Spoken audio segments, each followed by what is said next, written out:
Al vaglio della magistratura ci sono i controlli degli ultimi anni, ma la storia del poligono è disseminata di analisi rassicuranti, di dati che escludono qualsiasi tipo di inquinamento e soprattutto qualsiasi legame tra le sperimentazioni militari e i casi di tumore. Ne parliamo con Carlo Porcedda, giornalista dell'Espresso, che sulla sindrome di Quirra ha scritto un libro insieme a Maddalena Brunetti. Tutte queste analisi sanitarie, quelle di contaminazione, sono fatte a campione e abbiamo visto forse manipolate o in qualche modo pilotate. Quelle sanitarie non fanno altro che prendere i dati delle malattie che ci sono, ma spargerli su 20, 30, 40 comuni.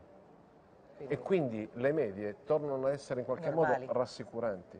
Il problema è che ci sono delle persone che sono state esposte in maniera come dire, continuativa. Quello che emerge con chiarezza è che c'è stata un'attività per minimizzare, cioè il fatto che si dica che non ci sono dimostrazioni scientifiche è perché di fatto nessuno ha indagato scientificamente in maniera seria su questi problemi. Che ci sia qualcosa che non funziona, poi lo testimonia questo simpatico manualetto del Ministero della Difesa, il cui titolo dice tutto: descrizioni sintetiche delle problematiche epidemiche, norme di linguaggio sull'argomento. Cioè praticamente dice cosa si deve dire quando le persone contestano che ci sia inquinamento, che il poligono sia un problema. E cosa si deve dire?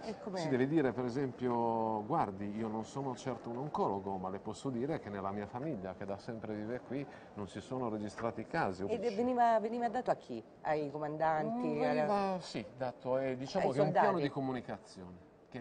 Anche a chi doveva parlare con la stampa, a chi lo voleva. In questo manuale si legge anche che i rapporti tra consanguinei costituiscono un problema tra la cittadinanza di paesi di 1000 o 2000 abitanti, il cui rischio di parentela anche lontana tra marito e moglie è alto. In poche parole si dà la colpa delle malformazioni congenite ai rapporti tra i consanguinei.